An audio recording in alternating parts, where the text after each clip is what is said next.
श्रीमद् भगवद गीता के 12वें अध्याय के अंतिम 8 श्लोकों में ज्ञानी भक्त के लक्षण बतला रहे हैं। ये ज्ञानी भक्त हैं। आर्त भक्त के जीवन में दुख होता है। जब जब दुख आता है तब तब वे भगवान से पूरे मन से भगवान से प्रार्थना करते हैं कि मेरे दुख का निवारण करो करके। अर्थार्थी भक्त भगवान से प्रार्थना करता है कि मेरे जीवन में जो अभाव है उसे आप दूर करिए। जिज्ञासु के जीवन में इस संसार सागर को पार करने की प्रबल इच्छा है। वो परमात्मा को तत्वतः जानना चाहता है। ज्ञानी भक्त के जीवन में न दुख है, न अभाव है, न जिज्ञासा है। किसी भी प्रकार का दुख नहीं है। जो भगवान को प्राप्त कर लिए उसके समस्त दुखों की आत्यांतिक निवृत्ति हो जाती है। भक्त के जीवन में किसी भी प्रकार की परिस्थितियां आए, उन परिस्थितियों से वह प्रभावित नहीं होता है, वह निरपेक्ष रहता है, उदासीन रहता है। उनको संसार से कुछ भी प्राप्त नहीं करना है, अर्थात न इलोक में कुछ प्राप्तव्य शेष है, न मरने के बाद में कुछ प्राप्त करना है। जो प्राप्त करना था वो प्राप्त कर लिए, तो किसी भी प्रकार के धन संपदा आदि की आवश्यकता उसको नहीं है। और परमात्मा को जान करके उनकी सभी प्रकार की जिज्ञासाएं भी जो है समाप्त हो गई हैं। तो ऐसे ज्ञानी भक्त के लक्षण बतला रहे हैं। 8 श्लोकों में है। जिस प्रकार से ओम नमो नारायणाय, ये मंत्र वाला जो 8 अक्षर वाला मंत्र है, उसी प्रकार से इन 8 श्लोकों में भक्त के लक्षण बताते जा रहे हैं। और कुल इसमें 33 गुण हैं। जिस प्रकार से 33 देवता प्रमुख माने जाते हैं, 33 जो देवता होते नहीं बोल रहा हूं, बल्कि 33 देवता प्रमुख माने जाते हैं, उसी प्रकार से भक्तों में अनेक प्रकार के गुण हैं। भगवान श्री कृष्ण यहाँ पर 33 गुणों को बतला रहे हैं 8 श्लोकों के माध्यम से। क्यों बतला रहे हैं? तो जो महापुरुष हैं, जो कृतार्थ हो गए, कृतार्थ का तात्पर्य जीवन में जो कुछ करना था वो सब कर लिए, अब कुछ भी करना शेष नहीं रहा। कौन कर्म करता है? जिसको कुछ प्राप्त करना है वही कर्म करता है। अब जिसके लिए कुछ भी प्राप्त करने योग्य नहीं रहा, तो उसके जीवन में अब कर्म का कोई प्रयोजन नहीं रहा। आद्य शंकराचार्य जी, मधुसूदन सरस्वती और गोस्वामी तुलसीदास जी, ये सब जो है विभिन्न कर्म करते हुए जो दिखाई देते हैं, लेकिन उन कर्मों से उन महापुरुषों को किसी भी प्रकार का कोई प्रयोजन नहीं है। हम यदि सत्संग सुनते हैं, सत्संग करते हैं, और वो सत्संग यदि हमको समझ में ना भी आए तो भी उससे पुण्य की प्राप्ति होगी। हाँ, ये जो भगवान के शब्द हैं, ये गीता के श्लोक हैं, जो हमारे कानों के माध्यम से हृदय में जा रहे हैं, इनसे जो है पुण्य की प्राप्ति होती है। और यदि वो समझ में आ रहे हैं, यदि उसको हम धारण करते हैं, तब तो वह संसार सागर से पार ले जाने वाला है। लेकिन जो ज्ञानी भक्त हैं, वे तो जो करना था वो कर लिए, अब कुछ करना शेष नहीं रहा, क्योंकि कुछ प्राप्त करना भी शेष नहीं है। और कुछ जानना भी शेष नहीं रहा। न लौकिक जीवन में कुछ जानना है, न ही आध्यात्मिक जीवन में कुछ जानना है। तो उनको कहा जाता है कि वे महापुरुष क्या हो गए? कृतार्थ हो गए, आप्त काम हो गए, वे पूर्ण हो गए। तो उनके यहाँ पर 33 गुण बताए हैं। ये 33 गुण कहने में, सुनने में सरल लगे, सरस लगे, लेकिन पालन करने में अति कठिन है।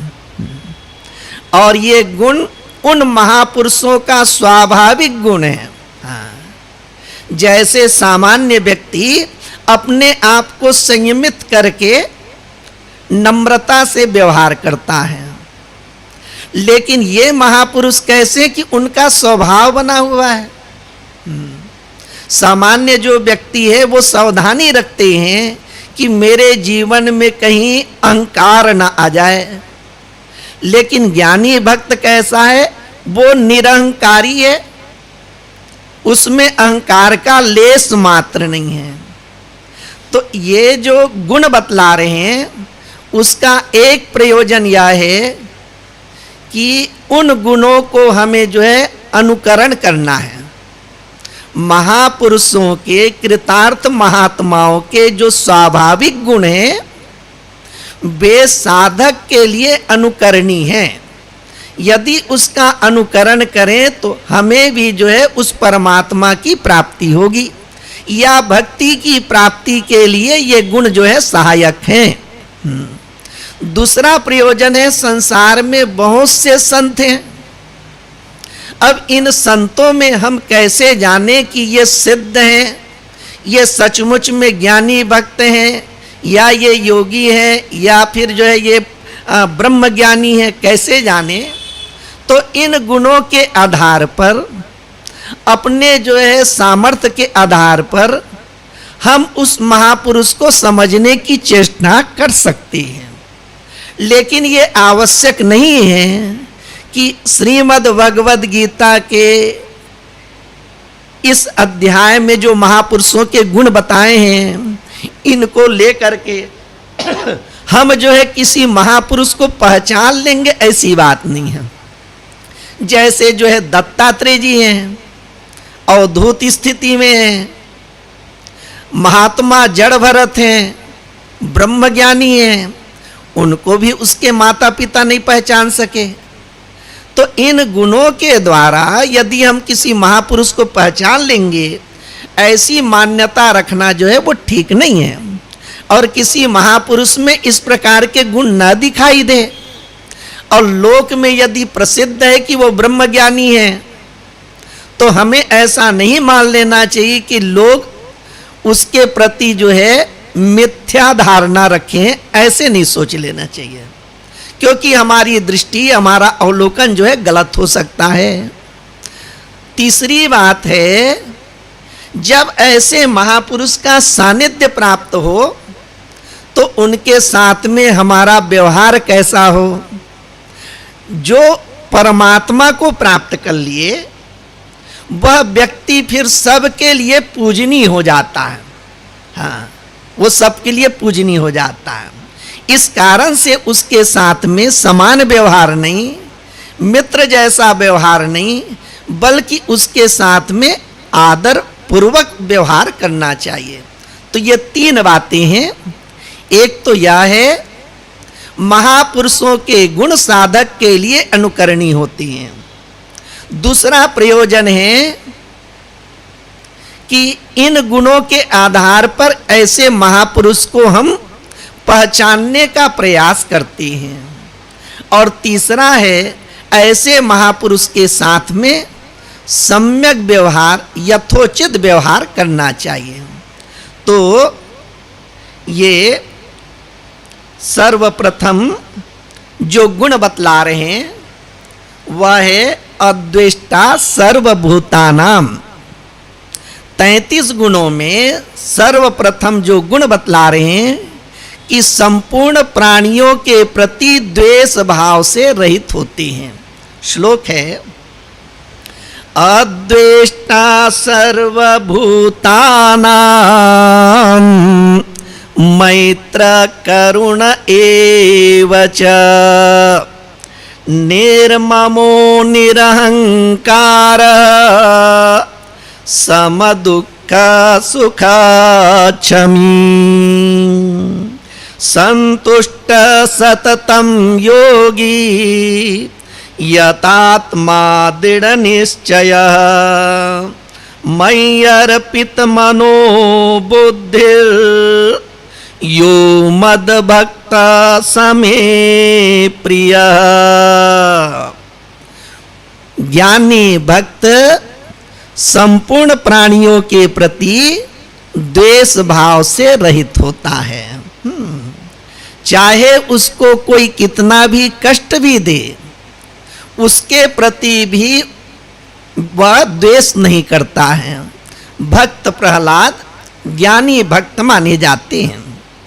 स्वयं उसके पिता हिरण्यकशिपु ने अनेक प्रकार से उनको समाप्त करने की चेष्टा की, लेकिन प्रहलाद के मन में हिरण्यकशिपु के प्रति किंचित मात्र भी द्वेष भाव नहीं था। अब ये सब गुण हैं। प्रहलाद का चरित्र सुनते हैं और सुनने के बाद में हमारे मन में भी यही बात आएगी कि ऐसा तो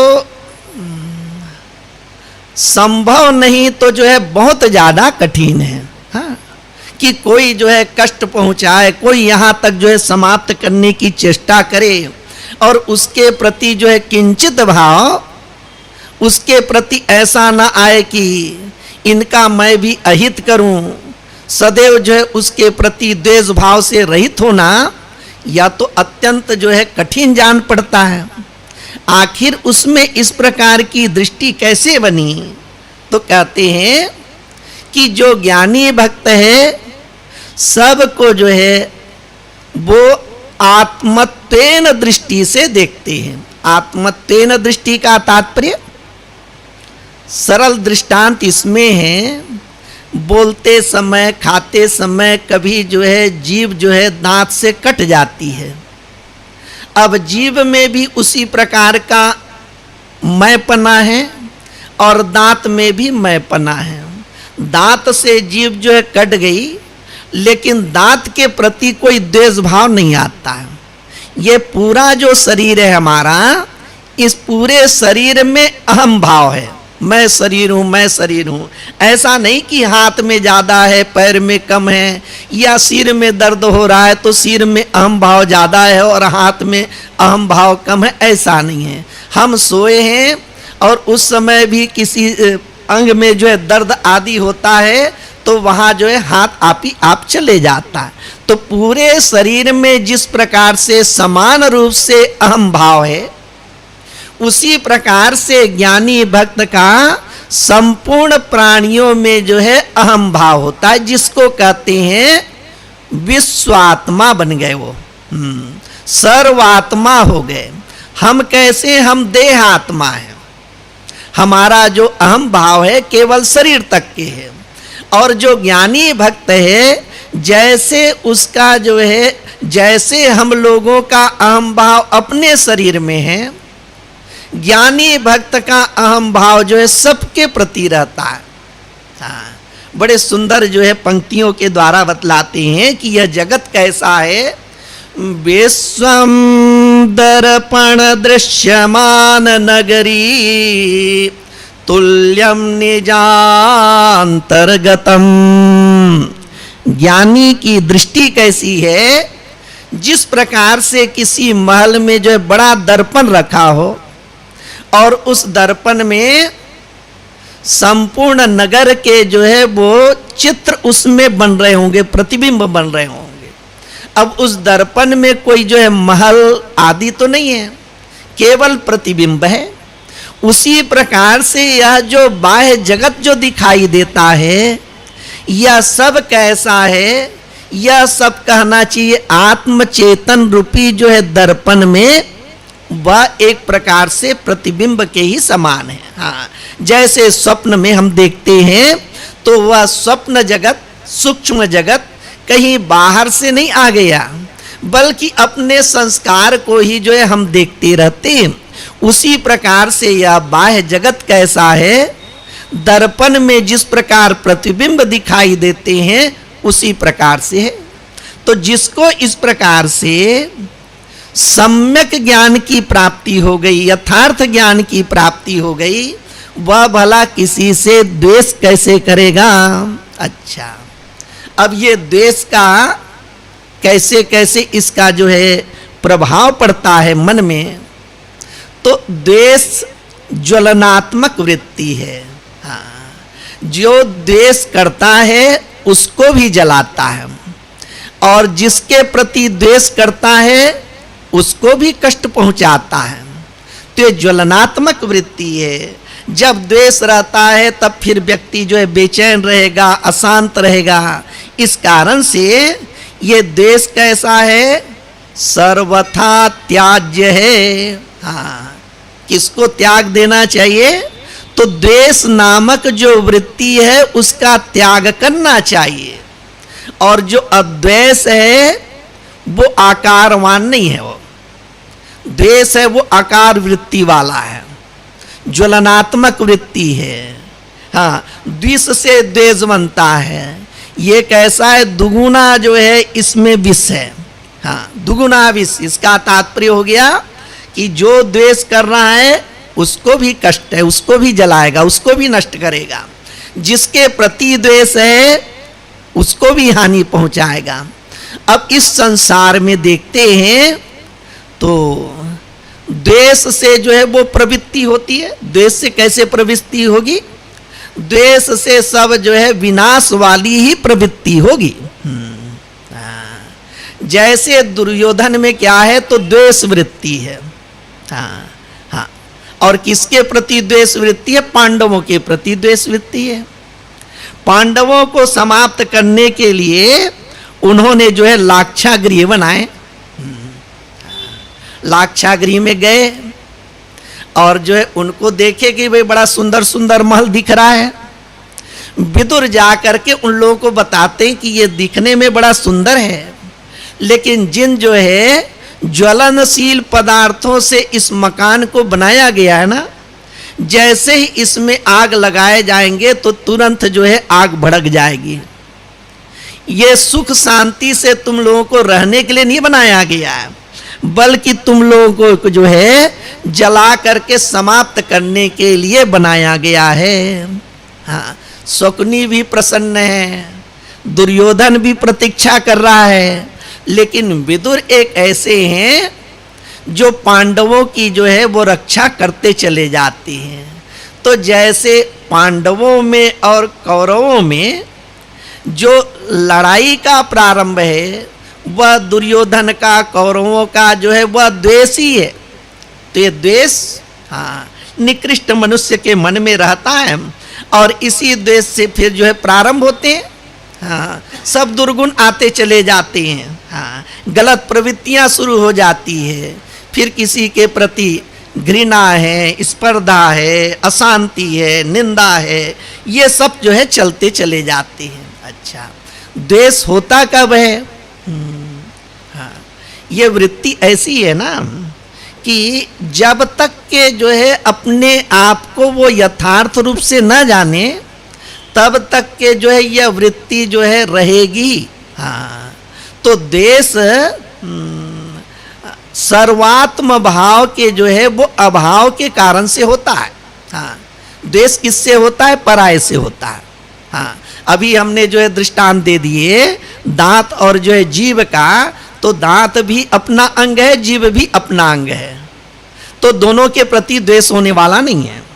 लेकिन उसी प्रकार से जो पराया होगा, जो दूसरा होगा, उससे द्वेष होगा, और जो दूसरा है, जो पराया है, उससे जब अपना अस्तित्व कुछ जो है समाप्त होने वाला हो, दूसरे से जब जो है हमें अपमानित होना पड़े, दूसरे से कहीं जो है लघुता प्राप्त हो, तब फिर जो है उसके प्रति द्वेष होता है। यदि दूसरा बिल्कुल जो है हमसे जो है दूर है, जिससे कुछ लेना देना नहीं है, तो उसके प्रति द्वेष नहीं होता। हाँ, तो उसी से द्वेष होता है जिससे कुछ जो है अपनी गरिमा समाप्त होने वाली रहती है। ऐसे मत सोचना कि भाई सब जो है दिखने में सुंदर सुंदर है या कुछ है तो उसमें द्वेष नहीं होता होगा, ये द्वेष रहता है। हाँ, यहाँ क्या बतला रहे हैं, ये ज्ञानी भक्तों के लक्षण है, सामान्य भक्तों के लक्षण नहीं है। हाँ, तो जो संत बन गए लेकिन जिनको अभी ज्ञान की प्राप्ति नहीं हुई है तो उन संतों में भी द्वेष होता है। हाँ, शिष्य बन गए, शिष्यों में भी द्वेष होता है। गुरु बन गए, गुरु में भी द्वेष होता है। हाँ, ये द्वेष सामान्य नहीं है। हाँ, तो ये तो घर घर की कहानी है। ये कैसे है, घर घर की कहानी है। भाई भाई से द्वेष करता है, बहन बहन से द्वेष करता है, इसी प्रकार से गुरु भाई बोलते हैं, उसमें द्वेष होता है। उपनिषद का एक मंत्र है, हाँ, उसमें आता है माँ विद्विषा वही।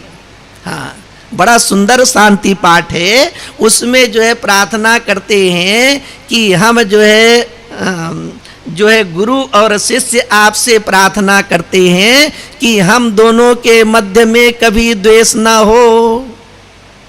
यदि शिष्य श्रद्धावान है और गुरु जो है ज्ञान निष्ठ है तो उसमें तो द्वेष नहीं होना चाहिए। लेकिन गुरु के पास गए क्यों हो? गुरु के पास गए इसी कारण से जो है कि अभी ज्ञान की प्राप्ति नहीं हुई। और जब गुरु उनको उपदेश करते हैं, गुरु बार बार जो है उसके अज्ञान को जो है क्या करते हैं, उजागर करते हैं। तुम्हारे भीतर ये कमी है, इस कमी को दूर करना पड़ेगा। तो जब गुरु बार बार जो है उनके बुराइयों को ही जो है प्रकट कर करके दूर करने का प्रयास करते हैं तो शिष्य में भी जो है वह द्वेष उत्पन्न हो जाता है। किसके प्रति? जिनके प्रति श्रद्धा करनी चाहिए, आदर भाव करना चाहिए, उनके प्रति भी जो है द्वेष हो जाता है। तो मैं बता रहा हूं, जब किसी के माध्यम से जब जो है कुछ अपमान महसूस हो, अपना अस्तित्व कुछ डगमगाने लगे, कुछ हानि होने लगे, तब फिर जो है उसके प्रति जो है द्वेष हो जाता है। अब कई को हाँ द्वेष हो ही गया। जब प्रारंभ में जो है मंत्रा जो है कई को बतलाती हैं कि देखो रामचंद्र जी को जो है राजा दशरथ जो है राज सिंहासन पर बैठाने वाले, राज्याभिषेक होने वाला है।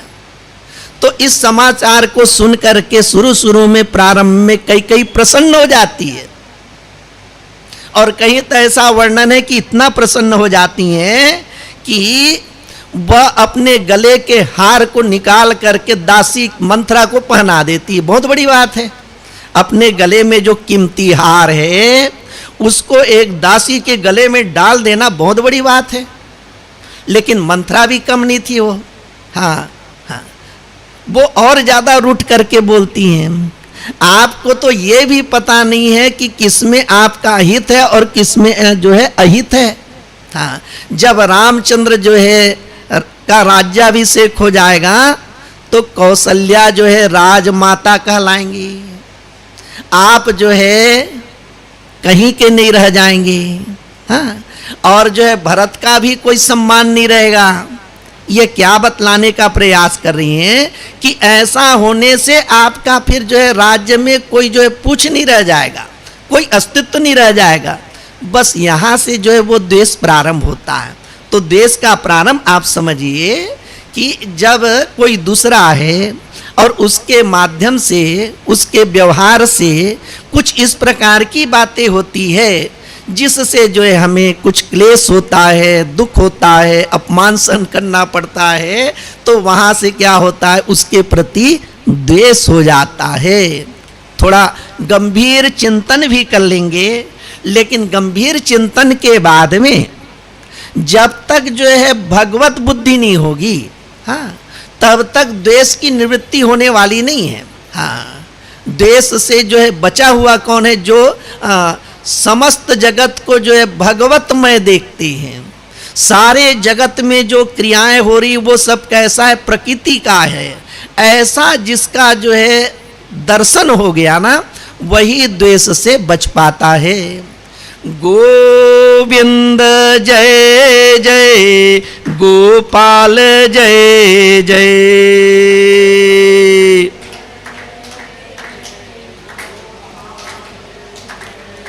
गोविंद जय जय गोपाल जय जय।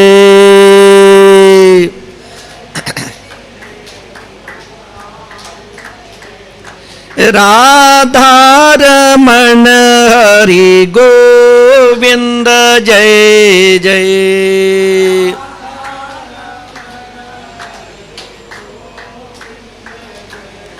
राधा रमण हरि गोविंद जय जय।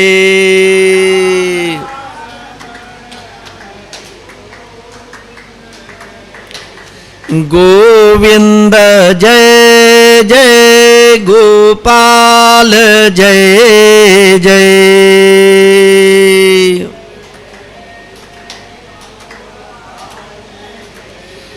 गोविंद जय जय गोपाल जय जय।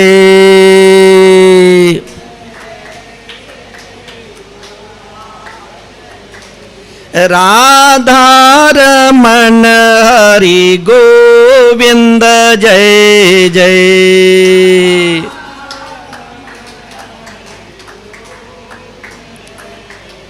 बोलिए श्री कृष्ण चंद्र भगवान की जय। पिछले जन्म के पुण्य से आपके जीवन में अनुकूलता प्राप्त है।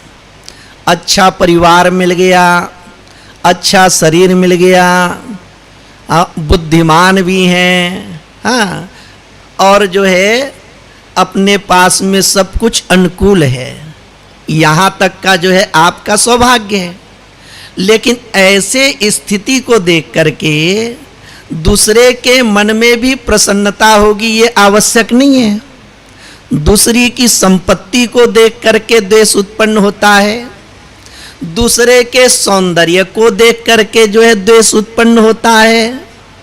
किसको द्वेष उत्पन्न होता है?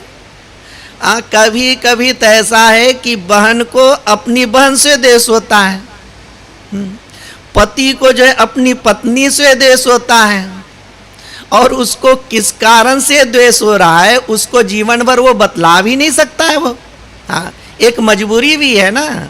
सब प्रकार के द्वेष को थोड़ी बता सकते हैं आदमी, बोल देते हैं भी कि बस समझ जाओ करके। ये जो आजकल सुनते हैं कि वहाँ इतना बड़ा जो है जघन्य अपराध हो गया, वहाँ ऐसी घटना घट गई, तो इन सब के पीछे जो है कोई बहुत बड़ा कारण नहीं होता है। कोई किसी संपत्ति को देख करके द्वेष में भर गया, कोई किसी के रूप को देख करके द्वेष से भर गया। हाँ, अब जो है ऐसे विचार करेंगे ना तो ये भीष्म पितामह ऐसे ऐसे कार्य करते गए जिससे कहना चाहिए महाभारत युद्ध का जो है एक प्रकार से सूत्रपात होने लग गया। हाँ हाँ, भीष्म पितामह हैं, वे तो जो है गंगा के पुत्र हैं। हाँ, और नाम भी इसी कारण से पड़ा है कि उसके जैसा प्रतिज्ञा करना भी जो है सरल नहीं है। हाँ, और भगवान श्री कृष्ण भी उसकी प्रशंसा करते हैं, सद्वृत्ति वाले हैं। लेकिन उन्होंने ऐसे ऐसे कार्य किए जिससे जो है महाभारत युद्ध का जो है सूत्रपात होने लग गया। जब ये जो है पांडु और धृतराष्ट्र विवाह के योग्य हुए, वे गए कहाँ? गांधार गए, वो गंधार गए, और जा करके फिर बोले कि हाँ, जो धृतराष्ट्र है उसके लिए जो है आप जो है अपनी कन्या को दे दो। अब भीष्म पितामह इतने जो है पराक्रमी हैं कि उनकी बातों का विरोध करना जो है किसी के वश की बात नहीं, सब डरते हैं। हाँ, सब डरते हैं।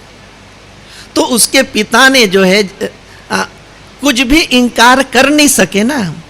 शकुनी ने सुना, देखा कि देखो मेरी बहन, इसका रिश्ता जो है एक अंधे के लिए क्यों मांगे, पांडु के लिए मांग लेना था। उनके मन में उसी समय से द्वेष हो गया और वो ना विवाह, गांधारी का विवाह हुआ, राज्य छोड़ करके जो हस्तिनापुर आए, तो महाभारत युद्ध में जब तक जो है वो जीते रहे, कहना चाहिए महाभारत युद्ध में ही उसका प्राण गया।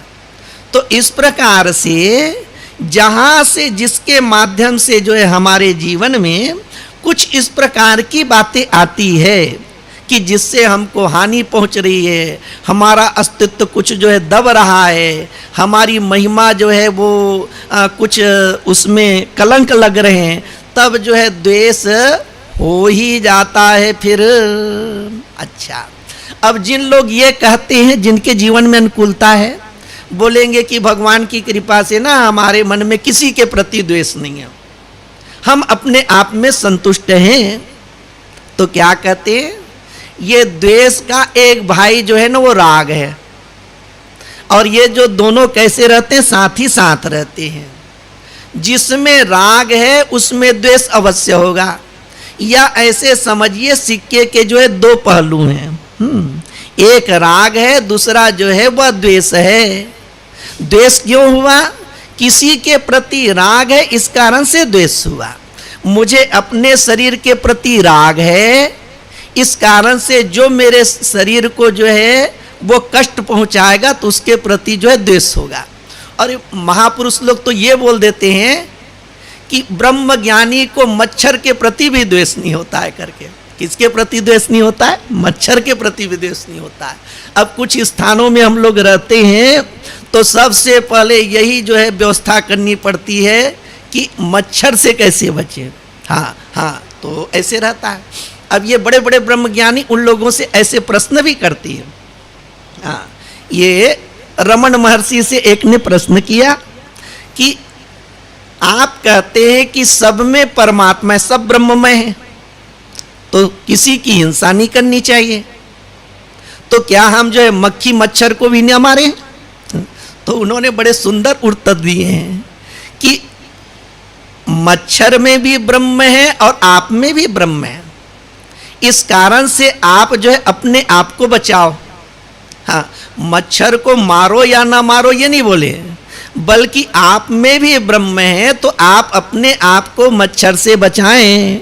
हाँ, तो ऐसे ऐसे बातें बोल देते हैं कि ये जो ज्ञानी है ना वो किसी से भी द्वेष नहीं करता है, सर्व प्राणी के प्रति उसका कैसा है, द्वेष भाव से वो रहित होते हैं। हाँ, एक कथा बतलाते हैं। भगवान विष्णु जो है योग निद्रा में सोए हुए थे और उनके नाभि कमल में जो है ब्रह्मा जी विराजमान हैं। भगवान विष्णु के कर्णमल से मधु और कैटभ जो है वह उत्पन्न हुए। चारों तरफ देखे कि जल ही जल है और ये सुंदर आसन में ये बैठे हुए। हाँ, इन लोगों ने तप किए थे। हाँ, ब्रह्मा जी से इन लोगों ने कहा यदि आप जो है युद्ध करने में सामर्थ्य रखते हैं तो हमारे साथ में आप युद्ध कीजिए, और सामर्थ्य नहीं है तो ये सुंदर आसन को छोड़ करके जाइए बोले। ब्रह्मा जी ने विचार किया कि ये दोनों दैत्य बड़े बलवान हैं, इनके साथ में क्या युद्ध करना। ब्रह्मा जी ने भगवान विष्णु की स्तुति की और भगवान विष्णु फिर जो है योग निद्रा का त्याग करके जो है मधु और कैटभ के साथ में युद्ध किए, और अंत में इन मधु और कैटभ को क्या किए, अपने जंगा का विस्तार किए और विस्तार करके जो है मधु और कैटभ को अपनी जंगा में रख करके दोनों का जो है संहार कर दिए। ये कथा है। इस कथा का आध्यात्मिक तात्पर्य है कि हमारे जीवन में, हमारे मन में हाँ, राग और द्वेष कैसे आते हैं, जब हम सांसारिक बातें श्रवण करते हैं और उसकी प्रधानता हो जाती है, तब फिर हमारे मन में राग और द्वेष उत्पन्न होती है।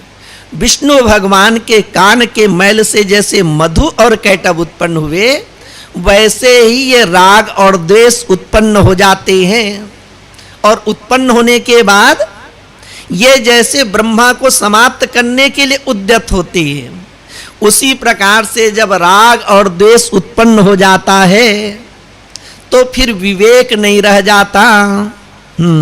जिसके प्रति द्वेष है उसमें अवगुण ही अवगुण दिखते हैं, और जिसके प्रति राग है उसमें गुण ही गुण दिखते हैं। हाँ, जिसमें राग है उसमें अवगुण दिखता नहीं है, और जिसमें जो है द्वेष है उसमें जो है वह अवगुण ही अवगुण दिखता है। एक छोटा बच्चा था, थोड़ा जो है उसका दिमाग ठीक नहीं था, लेकिन वो क्या करता था, खेलते खेलते किसी के घर में चले जाता था और जा करके जो चीज उसको ठीक लगे ना उठा करके अपने घर में ले आता था। ये रोज का उसका धंधा था। पास पड़ोस के लोग परेशान हो गए, तो पास पड़ोस के लोगों ने जो उसकी माँ से कहा कि देखो जो है आपका बेटा ऐसा ऐसा करता है, इसको समझाओ, हाँ ऐसे नहीं करना चाहिए। तो उसकी माँ ने कहा कि मेरा जो बेटा है ना वो तो अबोध है, वो समझदार जो रहेगा उसको मैं समझाऊं। हाँ हाँ, तो पास पड़ोस के लोग बोले कि समझदार नहीं है तो भी जो है ज्ञान देना तो आपका जो है, समझाना तो आपका जो है कर्तव्य है। तो उसकी माँ बोलती है कि देखो मेरा जो बेटा है ना अपने घर को ही अपना नहीं मानता है, वो सबके घर को और सबके घर में जो भी वस्तुएं रखी है ना सबको अपना मानता है। वो उसमें तो अपना पराया का सवाल ही नहीं है। वो अपना पराया का सवाल होता तब फिर वो जानता कि भाई वहाँ का सामान उठा करके यहाँ नहीं लाना है। तो पास पड़ोस के लोग बोले यदि इतना जो है अभेद दृष्टि है तो आपके घर के सामान को हमारे घर में क्यों नहीं लाता है वो? हाँ हाँ, आपके घर के सामान को हमारे घर में लाए तो हम माने। तो जिसके प्रति राग रहेगा ना वहाँ जो है दोष दिखाई नहीं देता। तो इस प्रकार से विवेक क्या हो जाता है, समाप्त करता है, विवेक को समाप्त करता है ये राग देश। कहाँ रहते हैं? मन में भी होता है, इंद्रियों में भी होता है। भगवान श्री कृष्ण कहते हैं इंद्रियस्येन्द्रियस्यार्थे राग द्वेषो व्यवस्थितो। मन में भी राग द्वेष होता है, हाँ, और जो है इंद्रियों में भी राग द्वेष होता है कि आँख में भी राग द्वेष है। किसी को जो है प्राकृतिक दृश्य को देखने में अच्छा लगता है, किसी को जो है तीर्थों में जाना अच्छा लगता है, किसी को जो है मीठा खाना अच्छा लगता है, किसी को नमकीन खाना अच्छा लगता है। ऐसे अलग अलग प्रकार के संस्कार होते हैं। हाँ अच्छा, अब ये द्वेष को त्याज्य बतला रहे हैं। जब द्वेष वृत्ति उत्पन्न होती है तो सुख नहीं रह जाता है। लोग क्या बोलते हैं, संसार में लोग अपने दुख से दुखी नहीं है, लोग जो है दूसरों के सुख को देख करके दुखी है। हाँ हाँ, दूसरों के सुख को देख करके दुखी है। एक राजा थे और उसके पास जो है नाई आता था, हाँ, और जो है अपना उसका जो कुछ भी है, दाढ़ी है, बाल है, वो सब बनाता था। अब राजा उसको देखता कि बड़ा प्रसन्न है वो। धीरे धीरे राजा के मन में विचार आने लग गया कि मैं राजा और ये बिल्कुल जो है छोटा सा नाई, लेकिन इसके पास में जितना सुख है ना उतना सुख मेरे पास नहीं है। जब भी आता है प्रफुल्लित मन से आता है, ये कभी उदास नहीं देखा, निराश नहीं देखा। राजा पूछता भी था उसको, दिन भर में कितना कमा लेते हो, घर का खर्चा कैसे चलता है, और कौन कौन है। हमेशा संतोषजनक बातें। राजा से रहा नहीं गया। हाँ, क्या है, दूसरे के सुख को देख करके द्वेष हो जाता है। दूसरे के धन को देख करके जैसे द्वेष होता है, वैसे दूसरे के सुख को देख करके द्वेष हो जाता है। राजा बहुत परेशान हो गए, मंत्रियों से कहा कि एक समस्या है। बोले, बतलाया उन्होंने ऐसी सी बात है। तो बोले कि राजन, इसमें क्या विचार करने की बात है, वो गरीब आदमी है, अपने आप में मस्त रहता है, आप तो जो है राजा हैं, इतना बड़ा सब महल है, सब कुछ है, नहीं मेरे से रहा नहीं जा रहा, मैं उसके सुख को देख ही नहीं सकता। बोले हाँ, मंत्री लोग बुद्धिमान थे, वो बोले कि हम कुछ जो है करते हैं उसके लिए। अब एक दिन बीता, 2 दिन बीता, ऐसे जो है 10-12 दिनों के बाद में राजा ने देखा कि ये जो नाई आता है वो पहले के समान जो है प्रसन्न नहीं है, अब दुखी दुखी रहता है। राजा ने मंत्रियों से पूछा, मंत्री लोग बोले कि बात कि राजन, अभी आप जो है ना थोड़ा और प्रतीक्षा कीजिए। ऐसे जो है बीतते बीतते जो है कुछ 1 महीना बीत गए, हाँ, बिल्कुल निराश हो गया वो। राजा ने फिर मंत्रियों से पूछा कारण क्या है। मंत्रियों ने कहा कि आप जो है उन्हीं से पूछ लीजिए। तो नाई से पूछा कि पहले प्रसन्न रहते थे, अब इतने दुखी क्यों रहते हो। नाई ने बतलाया कि एक दिन जो है सुबह उठा तो देखा जो है मेरे घर के सामने जो है ना स्वर्ण सिक्के पड़े हुए थे, गिनती किया तो पूरे 99 थे, 1 की कमी थी। बोले अब कभी तो हमने स्वर्ण सिक्का देखा नहीं था, जो मिलता था खाते थे, आराम से रहते थे। अब वो जो है ना उसको 100 करने के चक्कर में हम जो है जो कुछ भी करते हैं लेकिन वो पूरा नहीं हो रहा है। बोले बस इसी कारण से मैं दुखी हूँ। प्रसंग ये है कि दूसरे के सुख को देख करके द्वेष हो गया, और जहाँ द्वेष हो गया तो फिर जो है ना उसके भी सुख का विरोधी हो गया। जिसके चित्त में द्वेष है वो भक्ति नहीं कर सकता है। द्वेष किसका विरोधी हो गया? भक्ति का भी विरोधी हो गया। जिसके मन में द्वेष है वो धर्म भी नहीं कर सकता है। प्रार्थना कर रहा है भगवान से, और जो है जिसके प्रति द्वेष है उसका स्मरण आ गया तो वो फल फिर जो है बराबर सम्यक रूप से उसको प्राप्त नहीं होगा। और द्वेष का तो परिणाम ही क्या है, ये द्वेष एक परिणाम है ना, तो इसका कारण जो है वो सर्वात्म भाव का अभाव है। अब ये व्यक्तिगत द्वेष है।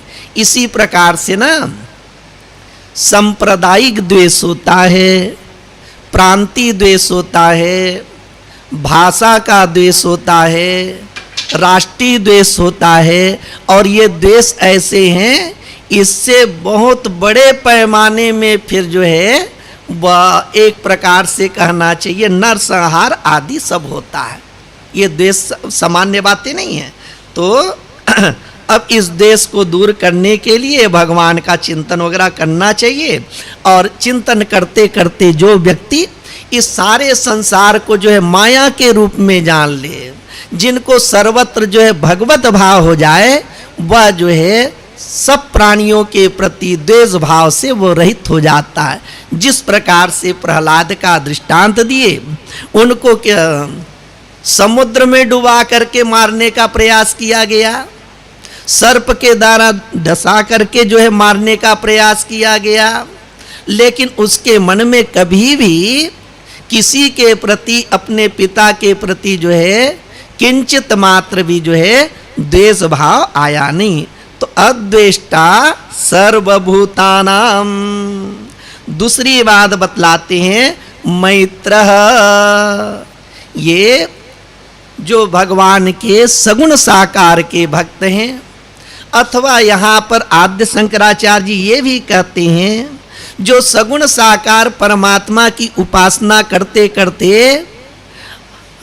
निर्गुण निराकार परमात्मा के दर्शन प्राप्त कर लिए हैं, और सामान्य स्थिति में वह भी एक उपासक की भांति रहते, ज्ञान प्राप्त होने के बाद भी मधुसूदन सरस्वती का जो व्यवहारिक जीवन है वो ऐसे दिखाई देता है, ऐसे प्रतीत होता है जैसे कि जो है जहाँ पर भक्त और भगवान हैं, उपास्य और उपासक हैं।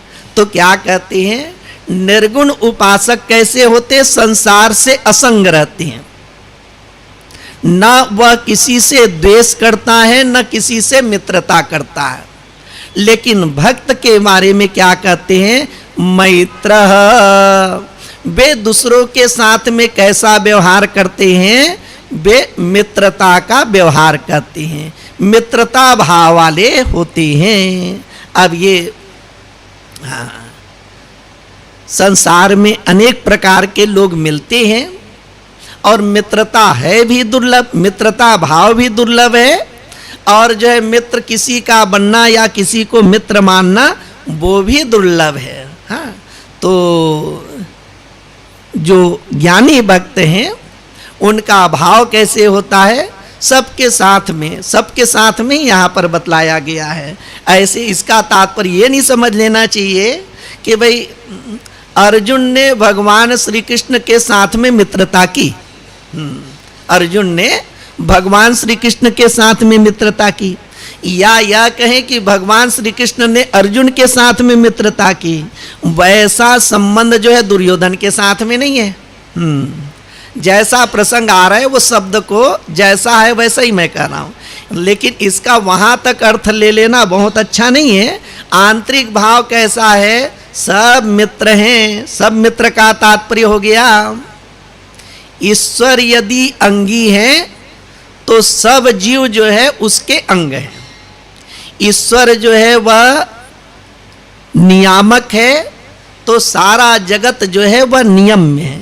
इस प्रकार से सभी उसके अंग हैं, तो सभी कैसे हो गए, वो मित्रवत हो गए।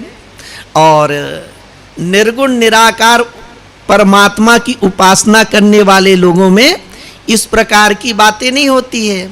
कबीर जैसे कहते हैं ना, कबीरा खड़ा बाजार में सबकी मांगे खैर, ना काहू से दोस्ती ना काहू से बैर।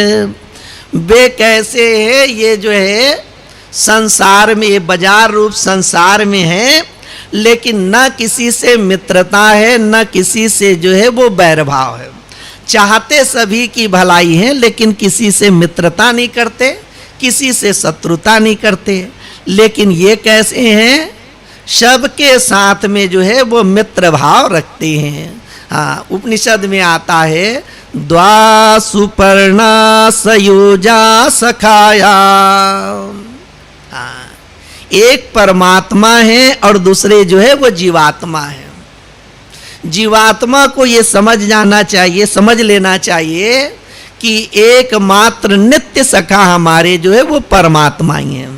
तो बाकी अन्य जो हैं उनके साथ में मित्रवत व्यवहार हो, लेकिन जो है जन्म के पहले और जो है मृत्यु के बाद में जो सदैव साथ में रहने वाले, जो साथी कहते, जो सदैव साथ में रहे वो साथी, तो ऐसे जो परमात्मा हैं वही जो है वो सच्चे मित्र हैं। इस प्रकार से भक्त में मैत्री भाव होता है, मित्रता का भाव होता है।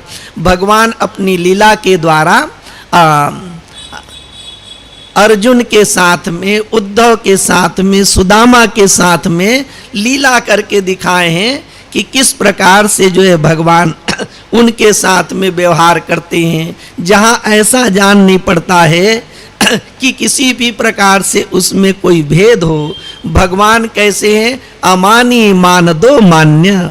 भगवान मान नहीं चाहते, गोप बालकों के साथ में ऐसी लीला करते हैं कि जो है खेल खेल में पराजय स्वीकार करके गोप बालकों को जो है अपने पीठ में बैठा लेती हैं। गोप बालकों को जो है कभी ऐसा नहीं लगता कि ये जो कृष्ण है वे कोई और है, बिल्कुल सखा भाव है। तो उसी प्रकार से भक्त में, ज्ञानी भक्त में मित्र भाव होता है।